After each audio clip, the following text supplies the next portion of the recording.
мәлімдеме тарады, көріңіздер. Сәлеметсіздер ме, қымбатты көрермен, арнамызға қош келдіңіз. Әлемде және Қазақстанда болып жатырған соңғы жаңалықтарды алғашқы ақпараттарынан білгіңіз келсе, арнамызға жазылыңыз, лайк басуды ұмытпаңыз.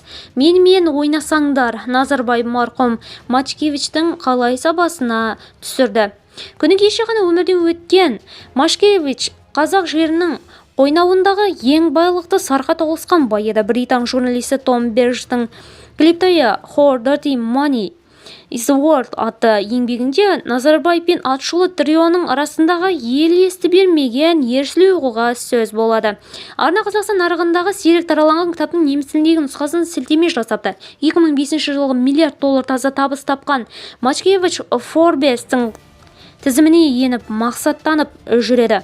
Қазақстан экономикасының 40%-ын уысында ұстаған трио мұндай мүмкіндік берген үшін Назарбаевқа қарыздар. Машкевичтің партнері Патох Шодиев экс-президенттің мінезіне қанық. 1995 жылы Абишұлы семьясымен Францияның реверсіне сапар шегіп, өзбек олигархын өзімен бірге ертіп алады. Ол жақта бұлардың Пачоли есімді бизнесмен күтіп алып, Монаконың іргесіндегі мейрамханаға бастап барады.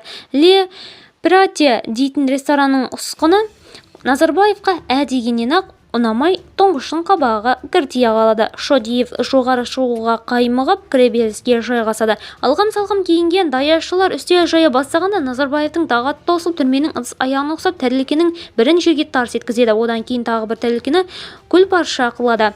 Бізді қайда ертіп келдің деп әлгіндегі Пачолиның жағасына жармасады. Бір ашуыңды бер деген сары алпыс қызы күйеуін сабырға шақыруға тырысады. Атпыстың қадірі қашты-ау деген Абишұлының әйеліне бағынсын ба, әлгі жердегі орындықтың бірін тік көтеріп, жанып тұрған отқа тастап жібереді. Артынша тағы бір орындықтың қолын қол бұтын-бұт қылады. Одан соң тағы бір орындықтың талқанын шығарады. Осы мезетте әредікте тұрған ресторан қожайын тұңғыштың әрекетін қайдалап, орындықтың бірін отқа лақтырады. Екеулеп жүріп, үстел басындағы орындық атаулына тауысып, отқа тастап тынады.